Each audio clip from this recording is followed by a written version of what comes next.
பயணம் பயணம் எல்லாருக்குமே ஒரு புது அனுபவத்தை தருங்க. அது ரயில் பயணமாக இருக்கலாம், இல்லை பேருந்து பயணமாக இருக்கலாம். அதுவே நம்ம கூட ஒருத்தர் இருந்தால் அந்த பயணம் இன்னும் சிறப்பாக அமையுங்க. எனக்கு அப்படி அமைஞ்ச பயணம் தான் இது.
என்ன தம்பி டென்ஷனாக இருக்கீங்க?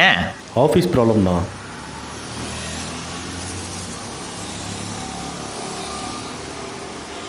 நீங்கள் எங்கே போகிறீங்க?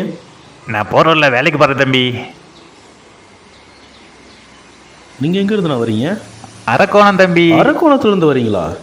ஆமாம் தம்பி, பழகிடுச்சு. ஏன் பசங்களாம் என்ன பண்ணுறாங்க? எனக்கு 3 பசங்க தம்பி. பொண்ணை கட்டி கொடுத்துட்டேன். பையன் எம்ஆர்எஃப்ல ஒர்க் பண்ணுறான். இன்னொரு பையன் ஆட்டோமொபைல்ஸ் வச்சுருக்கான் அரக்கோணத்தில். ஏன் பசங்கள்லாம் நல்ல நிலைமையில் தானே இருக்காங்க, உங்களை அவங்க பார்த்துக்க மாட்டாங்களா? அவங்கள ஆளாக்கி விட்டது அவங்க பார்த்துக்க தம்பி, என்ன பார்த்துக்க கிடையாது. இன்னும் நான் என் சொந்த காலில் தான் நிற்கிறேன். என் பொண்டாட்டிக்கு நான் தான் சோறு போடுறேன். இதை விட என்ன சந்தோஷம் வேணும் சொல்லுங்கள்? யாருக்கும் துரோகம் நடக்காமல் இருந்தாலே போதும் தம்பி. மிச்சதெல்லாம் அந்த ஆண்டவன் பார்த்துப்பான்.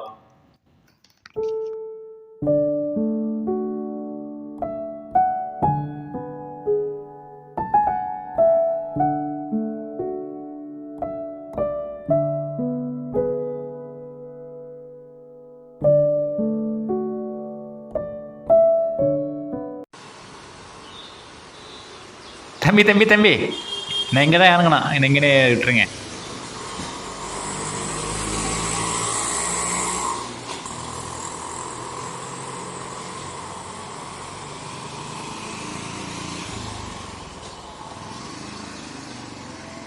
நன்றி தம்பி.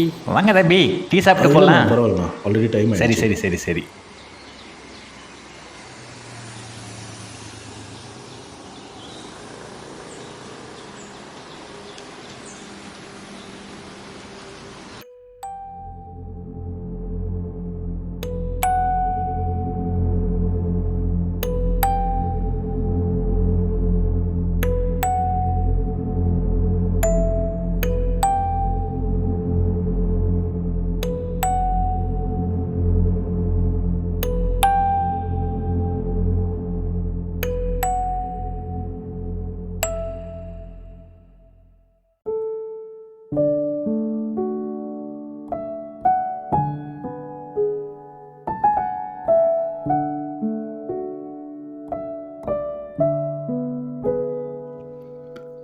லைஃப்பில் சின்ன சின்ன பிரச்சனை வந்தாலே ஒரு சலிப்பு ஏற்பட்டுருங்க.